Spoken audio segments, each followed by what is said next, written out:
You're watching YanaTV.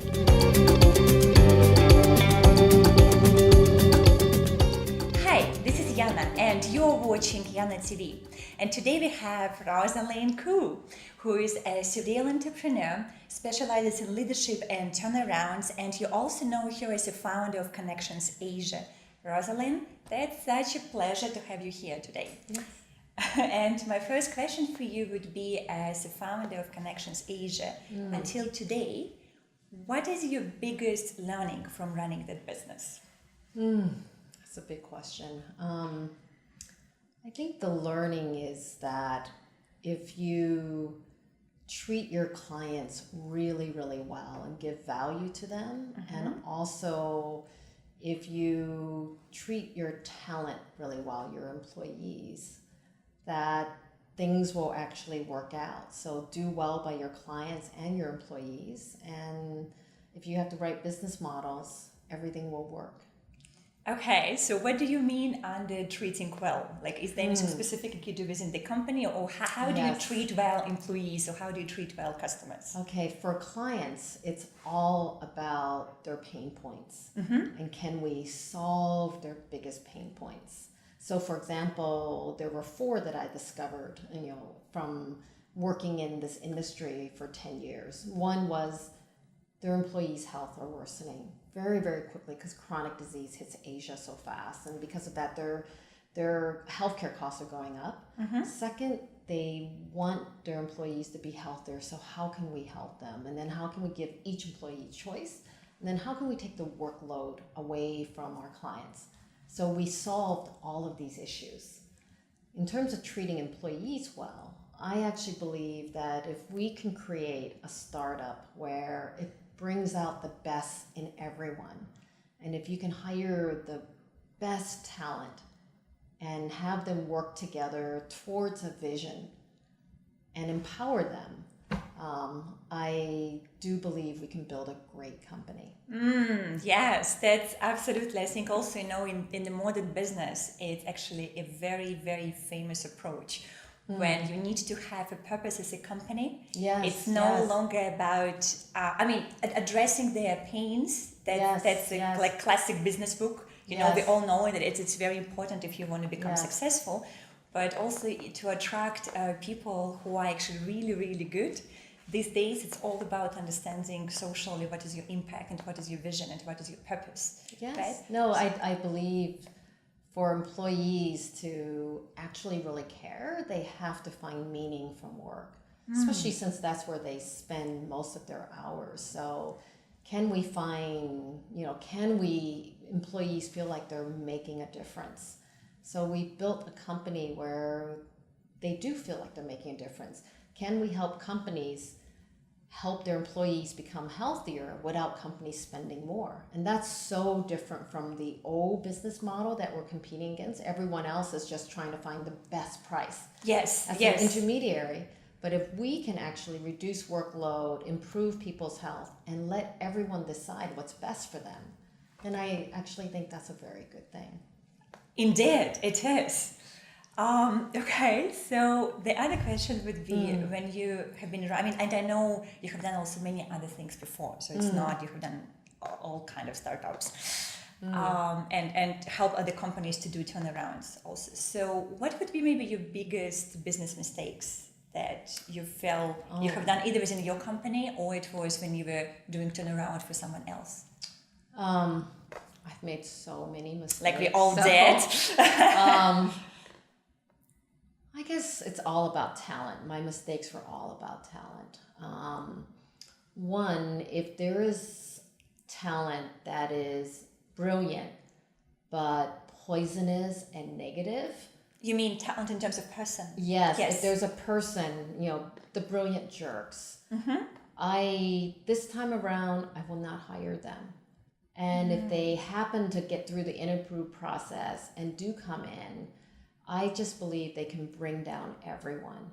So I would let that type of person go as soon as possible. In my prior life, I didn't. In corporates where you need to make quarterly numbers, I worked more short term and I allowed them to stay in, but it was really bad for our culture. So culture matters, and all my mistakes have been around talent. So I will no longer hire negative, poisonous people who drag down the culture. So those have been my mistakes in the past.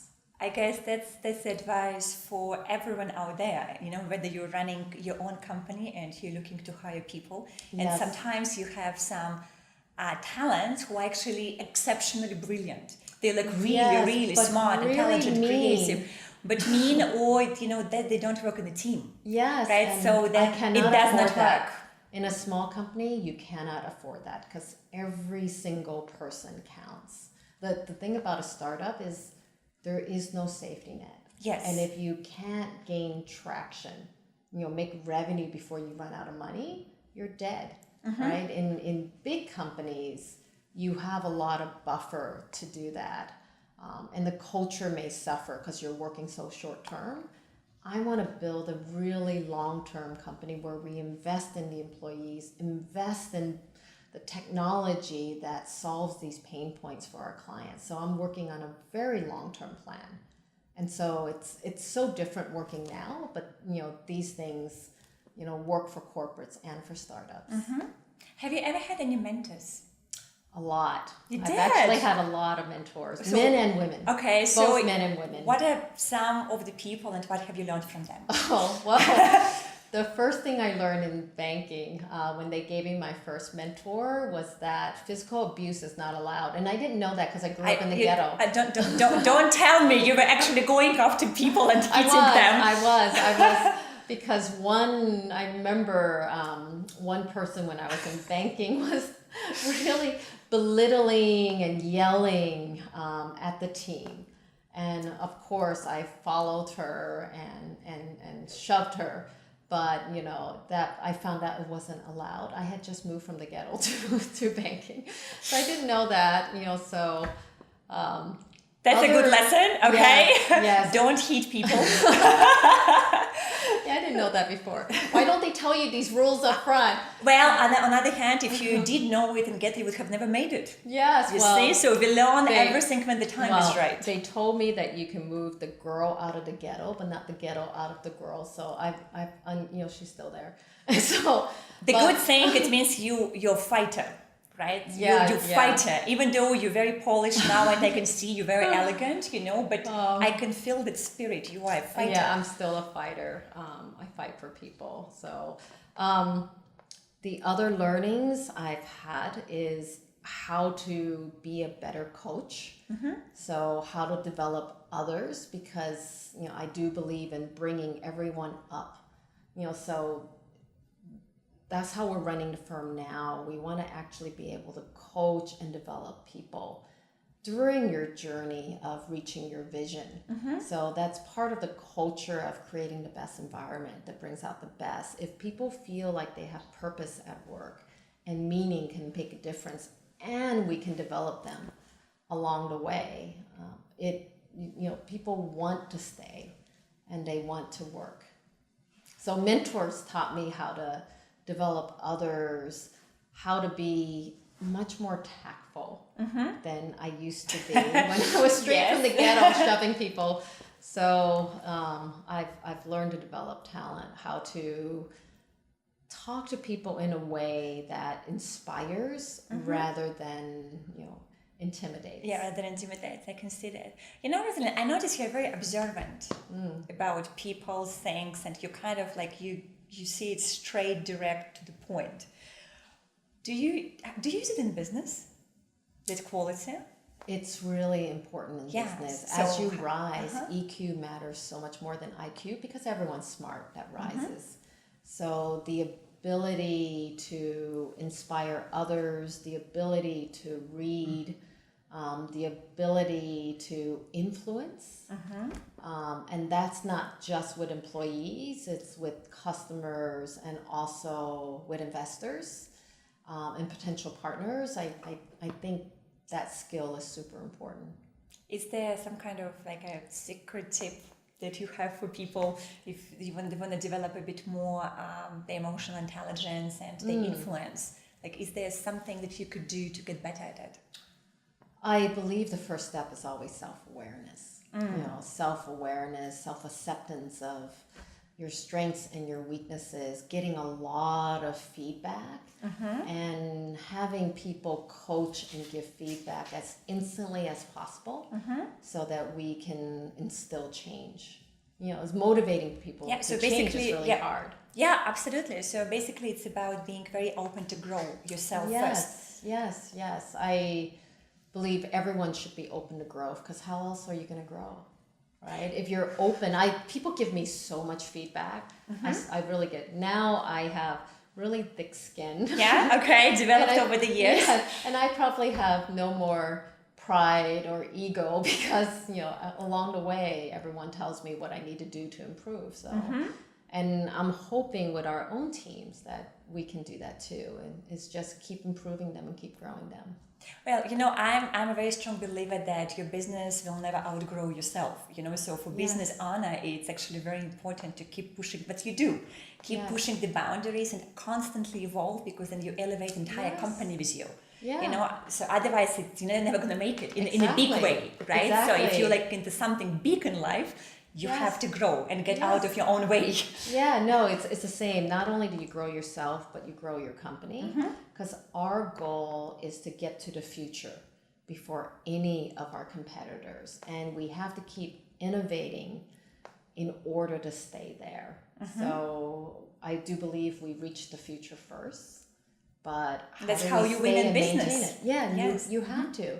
You have to be 10 times better than your competitor for people to change. So our clients are leaving global firms that are in over 100 countries to a little startup.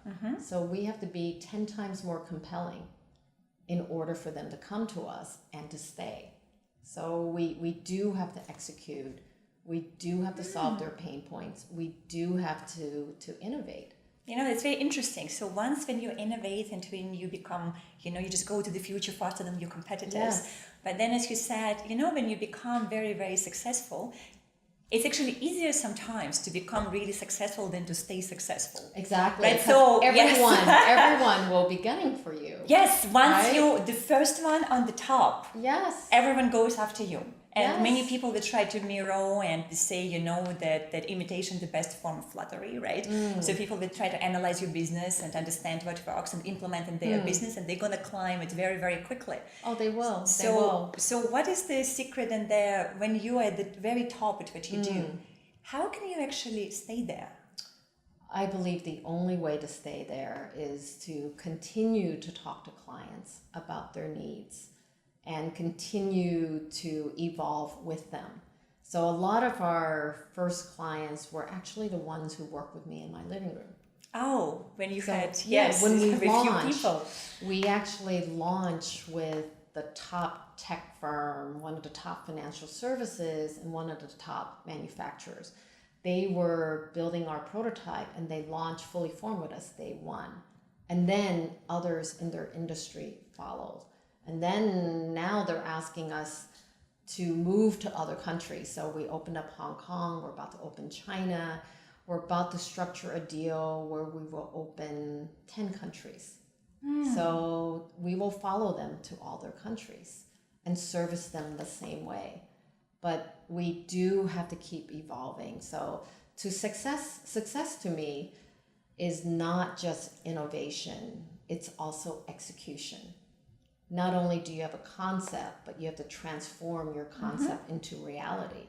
So it's having the ability not just of ideas, but to do and to perform and to meet expectations. So we have to find the right talent that can continue to innovate, but also to innovate, to execute. So execution is key to everything. Execution is probably 99% of the work. 99%. So 1% you set it, the intention and the goal, and 99% you execute it. Yeah, and you adapt along the way. All of our competitors have told me that they're going to replicate our technology. Absolutely. So this is what happens when you're the best. Yeah, we have to keep moving. You know, that's a good point. And just a bit of earlier, you mentioned your definition of success, but I understood it was meant as business success, right? As a company, when you grow, when it's a business owner, when you grow a company, this is what success is. Now, my question to you, for you personally, as a person who is running the business, has a family and life, so what is definition of your personal success in life? Personal success, that's harder. I know. Because it's so intertwined with my business. Like, let me put it this way, like, you know, at the end of your life, when you're going to be like 300, okay, so you want to look back and you want to have this feeling, okay, you know, I did it. Like, I'm happy, I'm proud of myself, I'm successful. So what does that mean? I need to be a great mother, right? We're very close to my kids. My daughter now is 21, in college in Boston. My son's about to leave for college. My poor husband has no money. He had to go back to work. So I need to be a good mother. I need to be a good wife. I want to be a role model for other entrepreneurs, for women climbing up in the corporate ladder. So, you know, I want to be able to make a difference. And so I need to make a difference with friends and families and those people I touch. So hopefully I am an okay model. I know, I hope Ghetto Girl doesn't come out too often, but I need to be a good role model for people. Thank you so much, Rosaline. And that was Rosaline Koo with us on YanaTV today. And for you guys, do take your business to the next level. That's about time. And do share these videos. We always highly appreciate it. Join our YanaTV community. And I'm going to talk to you next week.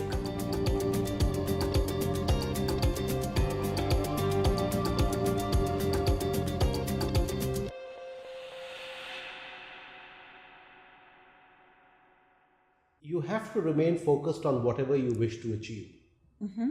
But you need to be flexible, because no matter how good a plan you make, no plan will ever go the way you had planned it once it meets life.